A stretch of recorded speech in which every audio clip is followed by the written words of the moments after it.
invito a abrir la palabra de Dios en el Evangelio de Lucas. Lucas, capítulo 14. Estuvimos meditando en grupo de crecimiento en este texto. Pudimos reflexionar. Y hace unos domingos que estamos predicando acerca de los valores que creemos son fundamentales para el crecimiento, para el desarrollo de la iglesia. Lucas capítulo 14, desde el versículo 25. Lucas 14, desde el versículo 25 hasta el 33.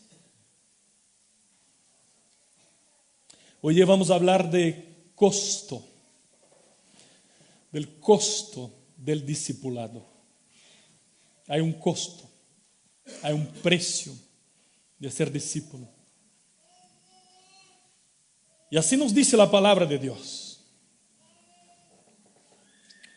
Grandes multitudes iban con él. Y volviéndose les dijo: si alguno viene a mí y no aborrece a su padre, su madre, y mujer, e hijos, y hermanos, y hermanas, y aún también su propia vida, no puede ser mi discípulo. El que no lleva su cruz y viene en pos de mí, no puede ser mi discípulo. Porque ¿quién de vosotros, queriendo edificar una torre, no se sienta primero y calcula los gastos, a ver si tiene lo que necesita para acabarla? No sea que después que haya puesto el cimiento y no pueda acabarla, todos los que lo vean comiencen a hacer burla de él, diciendo: este hombre comenzó a edificar y no pudo acabar. O que el rey, al marchar a la guerra contra otro rey, no se sienta primero y considera si puede hacer frente con 10,000 al que viene contra él con 20,000. Y si no puede, cuando el otro está todavía lejos, le envía una embajada y le pide condiciones de paz. Así pues, cualquiera de vosotros que no renuncia a todo lo que posee, no puede ser mi discípulo. Padre, muchas veces preguntamos si hemos entendido tu palabra. Estamos delante de una enseñanza principal de Cristo acerca del verdadero discipulado, el verdadero cristianismo. Este es un mensaje que nunca fue popular,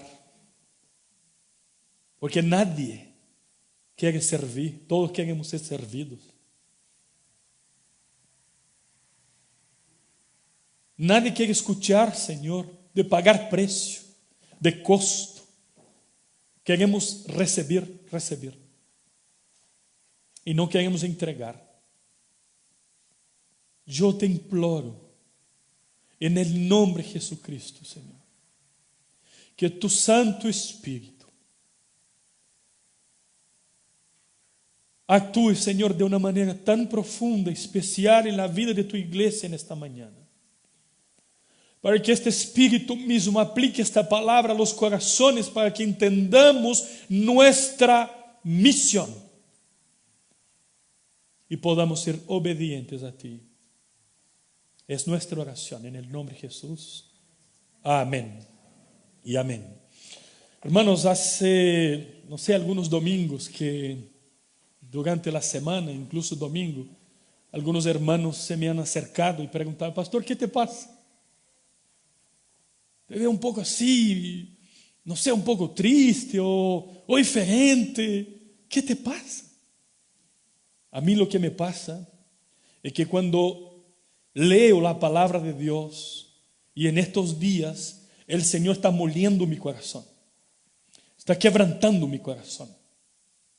Porque cuando yo miro que el Señor me llama a servirlo con todo lo que tengo, a consagrar a Él toda mi vida, a ser cada día más parecido con Él. Y cuando yo miro al espejo y veo que queda mucho, soy tomado por un sentimiento de frustración. Y yo no quiero ser egoísta, yo no quiero dormir solo. Yo quiero invitarles también a esta angustia. La angustia de luchar para ser cada día más parecidos con Cristo. La misma angustia que estaba en la vida de Pablo. Cuando Pablo en un momento de conflicto decía: el bien que yo quiero no hago, mas lo que no quiero, eso sí, hago. Entonces, hermanos, nosotros estamos delante de un texto conocido que está también registrado en otros evangelios. Y es muy interesante cuando miramos el versículo 25, que dice: grandes multitudes iban con él. O sea, hay una multitud siguiendo a Jesucristo. Están los curiosos, están los que están con motivaciones de queremos ver quién es este hombre que sana, que tiene palabras poderosas. Es impresionante lo que se dice del Galileo, del hombre de Nazaret, el hombre que pasa, que dice cosas, que su autoridad es un hombre diferente. Las personas se suman cada vez más para estar con él. Hay una gran multitud siguiéndole con motivaciones distintas. Y Jesús de repente mira a la multitud, porque no todos de la multitud son sus discípulos. Entonces Jesús no quiere predicar un mensaje barato. Jesús no quiere decir: oye, todos ustedes que están aquí, qué bueno que están aquí, quédense aquí, no hay nada que hacer. Y si nosotros miramos otros textos, personas se acercaron a Jesús y dijeron: yo quiero seguirte. Jesús dice: tú no me puedes seguir. ¿Cómo? No, porque yo no tengo dónde acostarme. Otro decía: Señor, yo te quiero seguir, pero puede ser más adelante, porque tengo algunos compromisos. Entonces Jesús está diciendo, y cuando nosotros leemos el texto, hay tres negativas. Jesús dice 3 veces: no puede ser mi discípulo los que no tienen estos requisitos.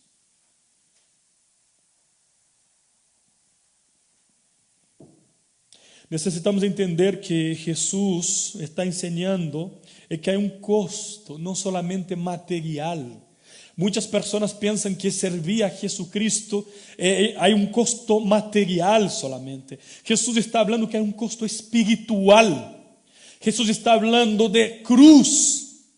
Y no está hablando de cruz literalmente, está hablando que somos seres espirituales, que hay un mundo espiritual, que hay decisiones espirituales. Acerca de eso, el doctor David Martin Lloyd Jones escribió un libro muy interesante: Depresión espiritual. Recomiendo. Vivimos en una época en que las personas no están haciendo inversiones espirituales. Están muy preocupados con las cosas materiales. Están preocupados con cómo será mi vida. Uno de los grandes ídolos de esta generación de la cual yo estoy se llama estabilidad. Comodidad. Estar cómodo, estar tranquilo. Hermanos, Cristo nos llamó para estarmos cómodos y tranquilos. No. Por eso que dentro de la multitud hay mucha gente que no entendió todavía el verdadero mensaje del Evangelio. Entonces, para quedar claro, Jesús habla de 3 enseñanzas fundamentales, columnas del verdadero discipulado. Acerca de estas cosas yo quiero compartir con ustedes. O sea, ¿qué es lo que el Señor habla acerca de eso? Esta multitud podemos llamar de zona gris. Hay mucha gente, multitud no tiene cara, no tiene nombre. Las personas están metidas ahí. No hay personalidad, no hay este contacto. Entonces, estoy ahí en medio a todos, entonces no tengo que rendir cuentas, no tengo que asumir un compromiso. Hay mucha gente escondida en la multitud. Y el Señor está diciendo a las personas de la multitud: ¿quieren ser mis discípulos? Hay un costo. Hay un costo. Entonces, la multitud significa aquellos que quieren estar con Él sin compromiso. Imposible. Imposible. Entonces la pregunta es: ¿quién puede ser discípulo de Jesucristo? Bueno, hay dos conceptos de discipulado en la Biblia que necesitamos entender y comprender y aclarar eso. Primero, el discipulado es una persona que sigue a Cristo, ¿cierto? Entonces, necesitamos ser todos discípulos de Cristo, seguir a Cristo. Y el gran propósito del discipulado está en Efesios capítulo 4, versículo 13. Ser parecidos con Jesucristo. Discipulado es reflejar en nuestro carácter, en todo lo que hacemos, el carácter de Cristo. Es ser parecido con Cristo en todos los aspectos. Y también la Biblia habla de discipulado, personas que enseñan personas a seguir a Cristo. Por lo tanto, nadie va a lograr enseñar personas a seguir a Cristo a menos que estas personas que están enseñando sigan a Cristo. Porque hay muchas personas que no preparan discípulos porque no son discípulos, porque todavía están en la multitud, porque todavía no están dispuestas a pagar el precio. Hay mucha gente viviendo como el joven rico, ¿se acuerdan? Que se acerca a Jesús con angustia, con un vacío, con una necesidad.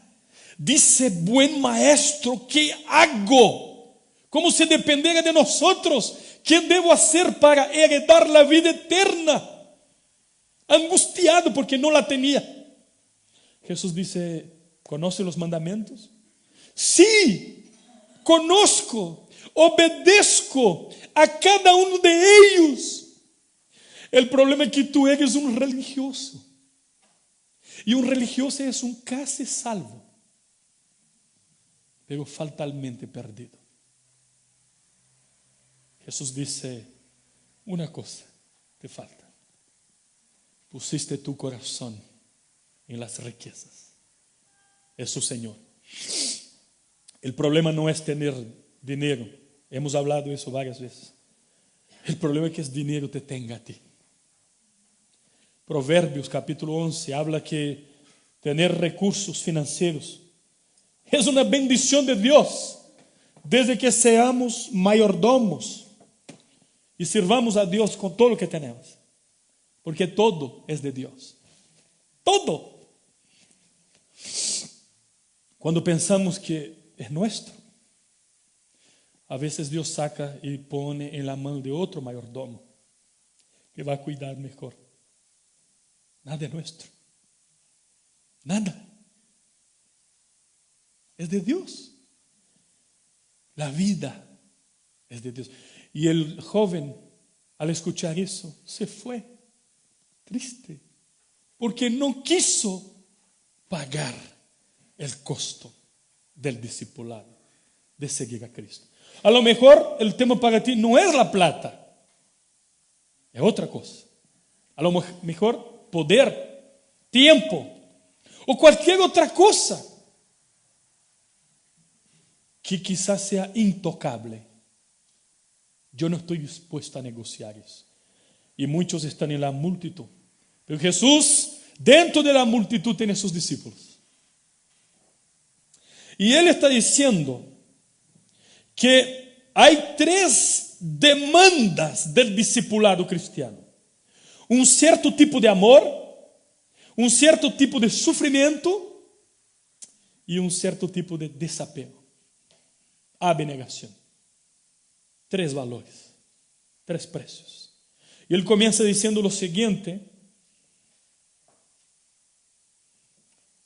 versículo 26, si alguno viene a mí y no aborrece a su padre y madre y mujer y hijos y hermanos y hermanas y aún también su propia vida, no puede ser mi discípulo. Cuando nosotros leemos este texto, la impresión que nos da es que el Señor nos está llamando a odiar a nuestra familia. Y no es eso. Esto es muy retórico. Lo que el Señor está diciendo es que no podemos amar nuestra familia más que a Él. No podemos tener otras lealtades más que a Dios.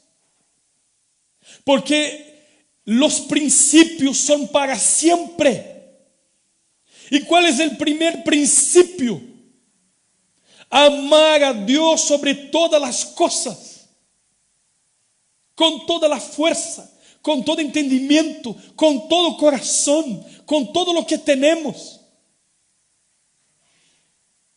Y cuando nosotros miramos eso, lo que la Biblia está diciendo es que Dios no quiere un corazón dividido.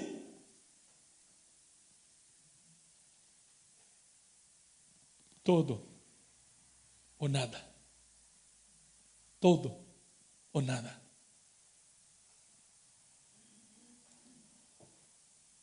Salir de la multitud, dar un paso adelante, significa costo. Hacer confesión pública de fe. En la universidad decir, yo soy cristiano. Cuando alguien dice, oye, ¿y tú eres cristiano? El joven dice, yo soy, ¿y tú no? No tengo vergüenza. No tengo vergüenza de decir que soy cristiano. Al revés. Por la gracia de Dios.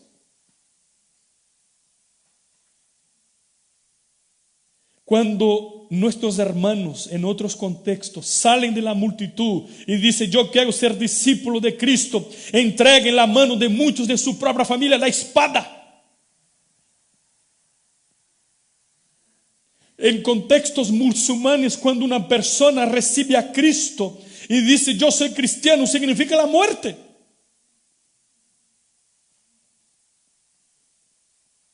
É isso que Jesus está dizendo.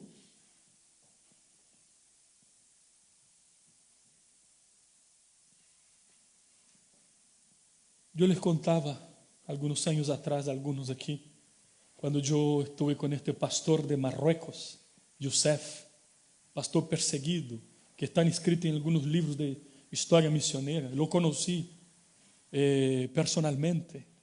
Um homem que tem sua cabeça evaluada em esta época $300,000. Un musulmán dice que quien lo mata va a recibir $300,000 porque es cristiano, porque predica el evangelio. No logra vivir más de 3 meses en una ciudad, no puede salir del país. Nosotros tuvimos que hacer todo un esquema para juntarse con él en la playa. Y cuando estuvimos éramos como 15 y ahí poco que escondido, él nos abrazaba y decía, nunca vi tantos cristianos en mi vida juntos. Y abrazaba y oraba por nosotros y eso, y nos contaba cómo es su vida, hermanos. Yo me sentí tanta vergüenza de ser un pastor que tengo auto, que tengo una estructura como esa, que tenemos una iglesia tan bella, y este hombre pastoreando 10 almas, y no tenía ni siquiera una bicicleta.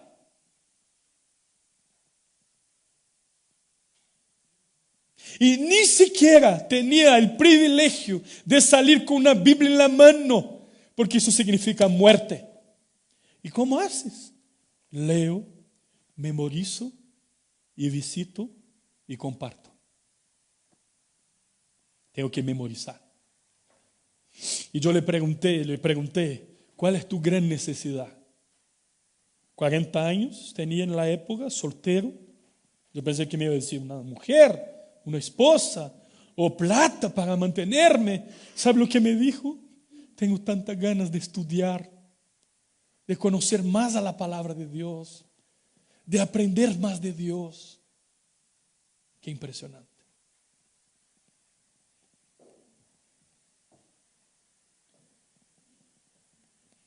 En primer lugar, hermanos, a veces ser discípulo significa renuncia incluso de los lazos familiares. En este sentido, de que nuestro gran amor tiene que ser el Señor. Cuando la Biblia dice que no aborrece a su familia, significa amar menos. No significa que no hay que amar la familia. Al revés, la Biblia nos enseña a cuidar nuestra familia. Es nuestra primera iglesia. Pero no puede ser el primer lugar de nuestras vidas.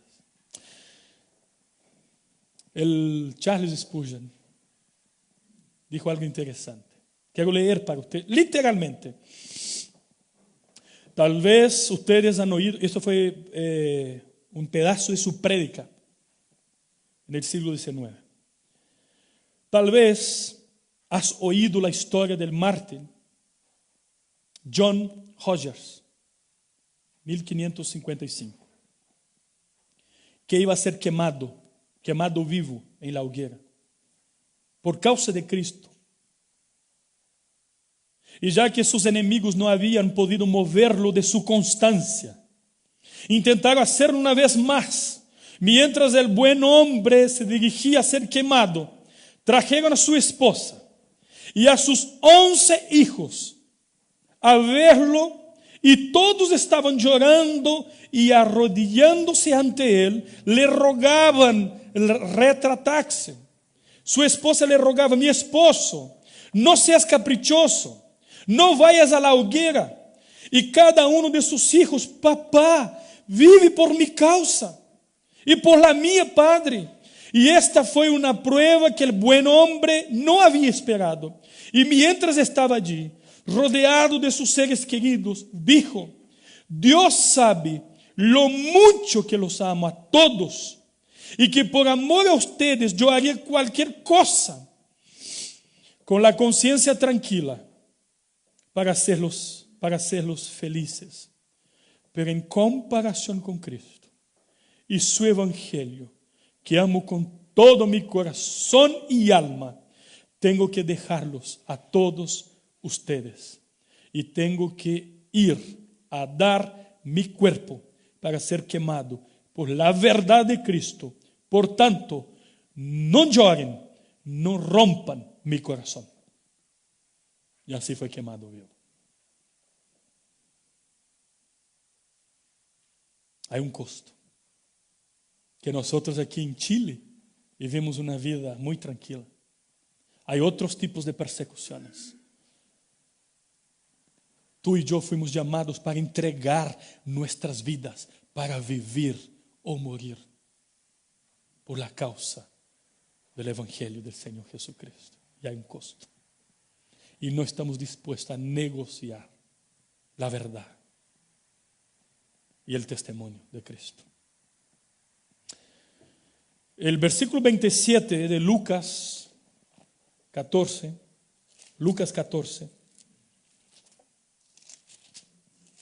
hay otra condición que pone el Señor Jesucristo para que seamos sus discípulos. Dice: el que no lleva su cruz y viene en pos de mí, no puede ser mi discípulo. ¿Y qué significa llevar la cruz? Literalmente, ¿no? Significa, hermanos, tenemos que entender una cosa: este texto no está hablando de salvación. Está hablando con creyentes, con los discípulos. Está hablando de santificación. Santificación exige esfuerzo de parte nuestra, sacrificio. El sacrificio de Jesús en la cruz paga toda la deuda para que vivamos toda la eternidad con Cristo. Pero ser discípulo de Cristo tiene un costo. Cruz significa sacrificio, significa, hermanos, sufrimiento. Ser cristiano no significa abandonar solamente cosas buenas.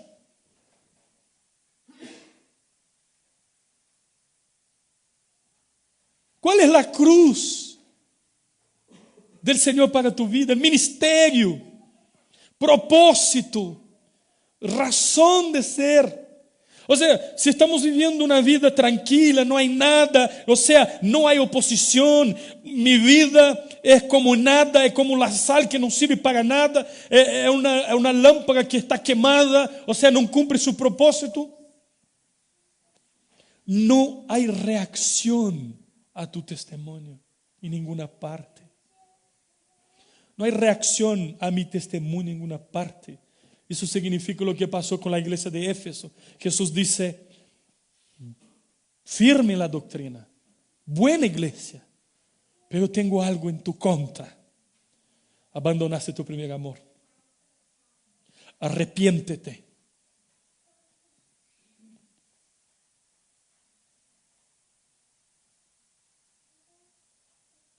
Hay que volver a las prácticas, a las primeras obras. En otras palabras, ustedes están caminando hace muchos años, dejaron la cruz en el camino y siguen caminando sin la cruz. Es momento de detenerse, dar la vuelta, tomar su cruz y seguir el camino, porque el camino es angosto.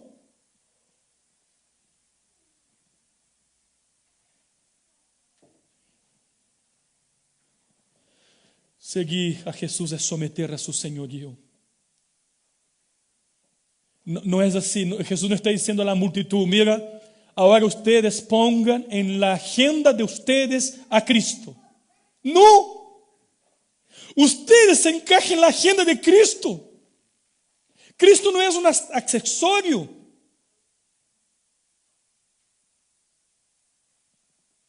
Es vivir para Él. No es sobra del tiempo. Tomar la cruz significa eso.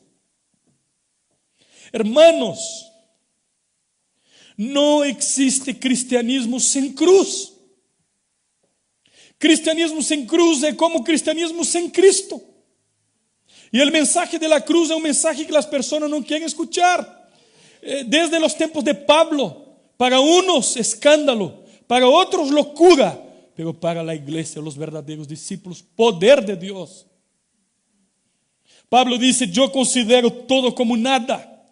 Y lo que es importante para mí es el mensaje de la cruz, Cristo y este crucificado. Y cargar la cruz significa renuncia, significa mortificación de los deseos pecaminosos, significa decisión de una vida santificada, significa no pasar los límites, significa amar a Dios por sobre el pecado. Tengo límites y mi límite se llama pecado. No puedo cruzar. Es a la cruz que cada uno de nosotros cargamos. Pesada a veces, sí. Pero nosotros no la cargamos con nuestras propias fuerzas, porque el Señor nos da todas las condiciones de hacerlo por su gracia y por su misericordia. No depende de nosotros. Y por fin, el versículo 33 termina diciendo lo siguiente: así pues, cualquiera de vosotros que no renuncia a todo lo que posee, no puede ser mi discípulo. O sea, si ustedes piensan que posee algo, no puede ser mi discípulo. Si ustedes creen que lo que están en sus manos les pertenecen a ustedes, no entendieron nada.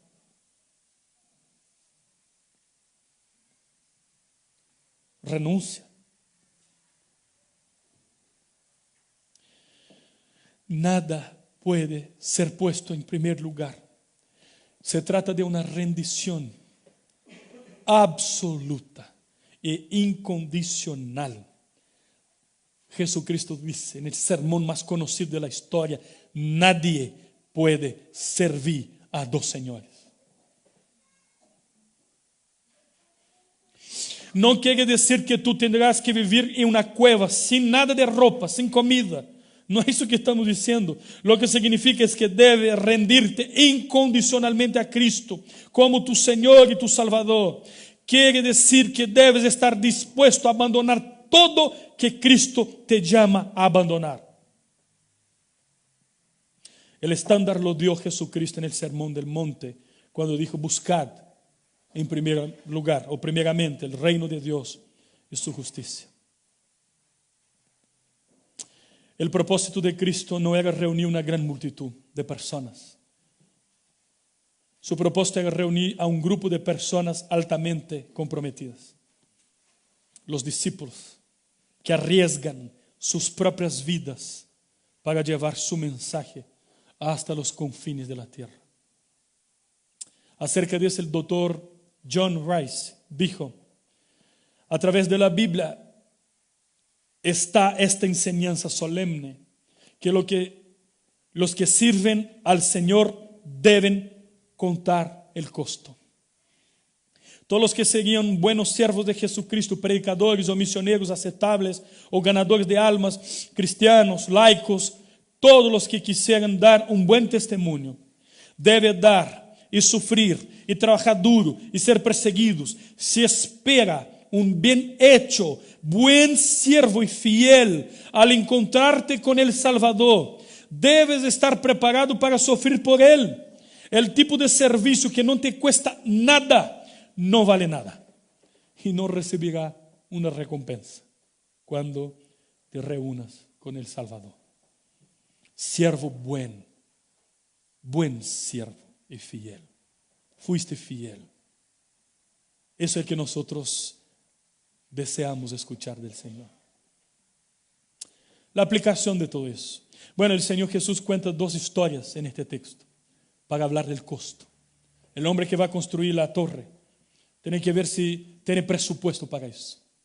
El rey que se va a la guerra con 10,000 en contra 20,000 tiene que ver si estratégicamente puede seguir en eso. Jesús cuenta todo eso para decir: el verdadero discípulo tiene que hacer una evaluación si está dispuesto a pagar los costos del verdadero discipulado. Todo o nada. No sabemos. Cuando nosotros decimos: heme aquí, Señor, heme aquí, cumpla tus planes. Y si el plan de Dios es mandarte a un lugar donde te van a quitar la vida por el Evangelio, ¿estás dispuesto? ¿Estás dispuesto? Para terminar, ¿eres un discípulo de Cristo? ¿Amas a Jesús más que a tu propia familia y a tu propia vida? ¿Lo amas más que cualquier otra cosa en este mundo? ¿Te has sometido a Cristo de todo corazón? ¿Pruebas tu lealtad a Él por la manera en que vives? ¿Eres un verdadero discípulo de Cristo? Si no, yo como pastor, por la gracia del Señor, te exhorto que te rindas a Cristo una vez. De vez, recuerda que Cristo dijo: si alguno quiere venir en pos de mí, néguese a sí mismo, tome su cruz y sígame. Porque todo aquel que quiere salvar su vida la perderá. Y todo aquel que pierde su vida por causa de mí y del Evangelio la salvará. Porque ¿qué aprovechará al hombre si ganare todo el mundo y perder su alma? ¿O qué recompensa dará el hombre por su alma?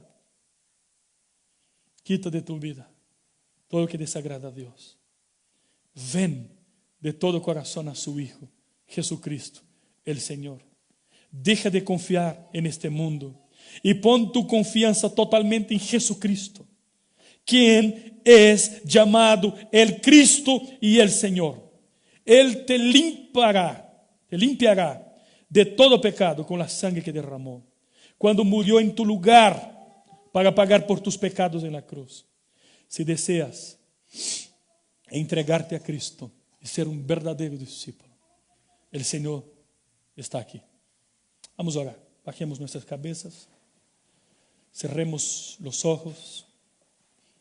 Hoy día es un día muy importante, día del Señor. Estamos delante del Señor, de su palabra y una tremenda oportunidad que Él nos da. El Señor te está llamando para ser un discípulo, hermano, hermana. El Señor nos está convocando en esta mañana a su servicio. Pero el Señor está diciendo, oye, yo te propongo eso. No es una propuesta, es un llamado, un llamamiento.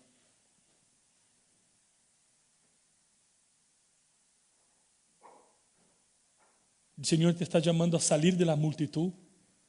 A lo mejor tu fe siempre fue basada en lo que creen sus papás, o tu esposa, o tu marido, tu hijo, no sé. El Señor está diciendo que fe es un tema personal.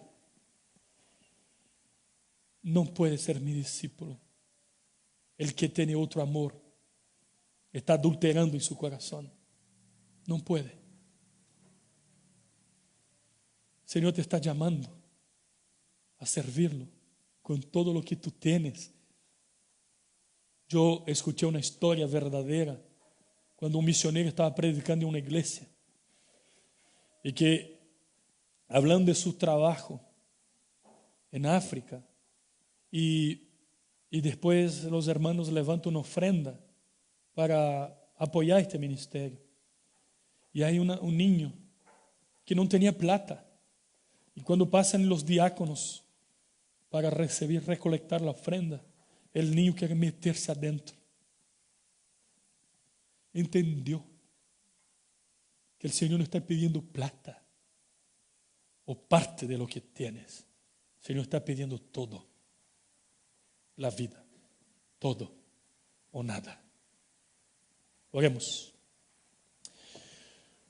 Señor Dios, has sido Dios misericordioso y generoso con nosotros.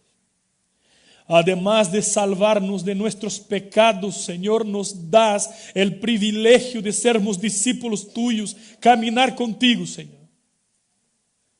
Y es lo que queremos. Como dijeron los apóstoles, Señor, no tenemos para dónde ir, solo tú tienes las palabras de vida, Señor.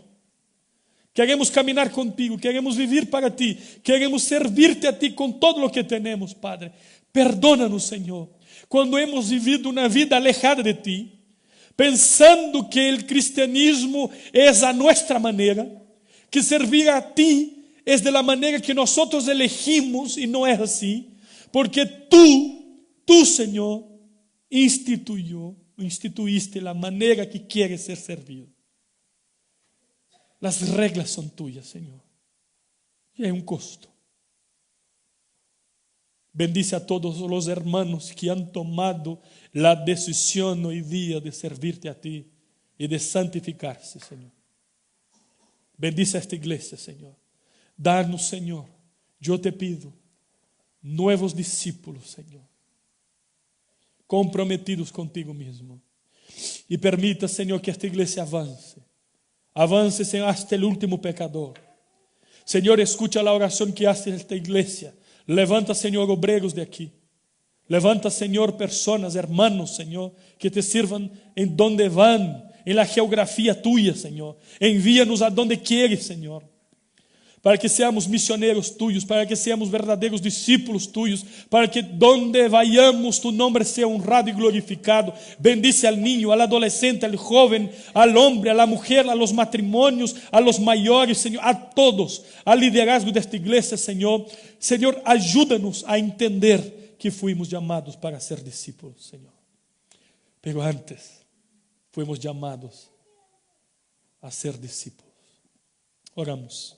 En el nombre de Jesús. Amén.